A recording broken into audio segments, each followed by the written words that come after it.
minsan pag mga times na nabubuli yung anak ko sa school, ayun po, mahirap. Natatakot po ako na baka asarin po ako ng mga ibang bata.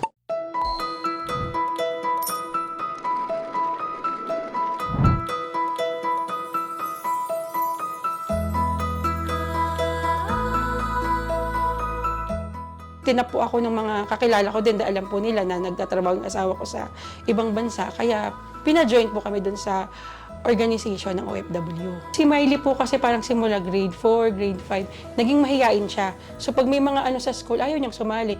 Pinipilit ko po siya, anak sumali ka, ganyan, okay lang experience, ganyan. Yung tatay po nila kasi din, magaling din po mag-drawing. So, kaso nga, syempre po, nung umalis na siya, nung nagkapamilya na kami, puro trabaho, hindi niya parang na-enhance o nasanay, gano'n, nakalimutan na, parang gano'n. So ako, yung mga anak ko, nakikita ko naman na yung talent nila. Ang pangarap ko po ay magiging fashion designer, yung gumawa ng mga damit. Kapag natupad ko po yung pangarap ko, sana po, yung papa ko, handito na po sa Philippines po mag-work ba. May job ako na ng pera. Pwede ko na lang siya bigyan at wag na siya mag-work, ganun po. Siya, kahit gustuhin niya, syempre, nag-aaral pa din yung mga anak namin. So, hindi pa.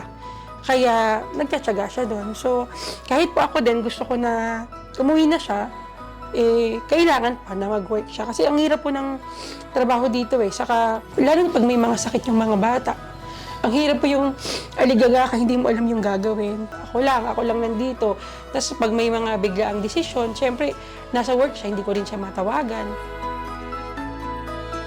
Bumili po kami ng motor noon 2017. Tapos, plan ko po talaga na palagyan yun ng sidecar. Kasi PWD din po ako sa kayong nanay ko. Parang transportation din namin yun. Hatid ko sila hanggang pag-uwi, ganun po. Mas makakatipid kami. Malaking tulong po ito sa mga anak namin, anak ng OFW. Hindi lang po ako, pati sa iba. Kasi nahahasa yung kanilang talento. May arts and craft, may taekwondo, may theater and dance. Yung arts and crafts, gumagawa po kami ng mga painting. Isang time po, naggawa din po kami ng mural. Nagdodrawing kami ng mga characters po, ganun.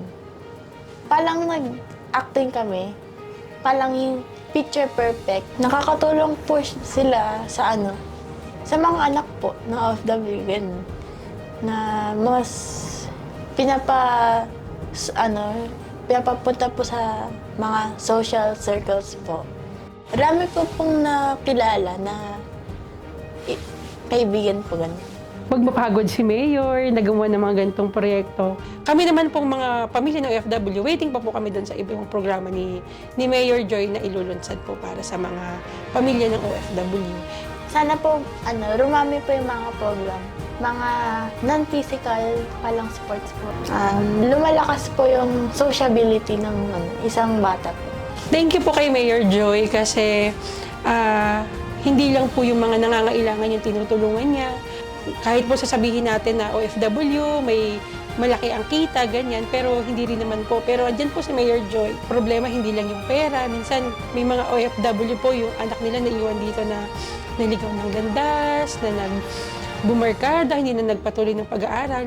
Ito pong mga programa po ni Mayor Joy makakatulong dun sa mga anak ng OFW na maituwid yung landas nila na tamang landas yung tatahakin. Saka nagagabayan po sila ng local LGU. Una, siyang mayor na may mga ganitong proyekto po sa buong Pilipinas. Kaya sobrang thankful po kami kay Mayor Joy kasi napakadami niyang proyekto para po sa lahat ng sektor. Maraming salamat po, Mayor Joy, sa lahat ng mga ginawa mo pong proyekto sa aming mga anak po ng mga OFW.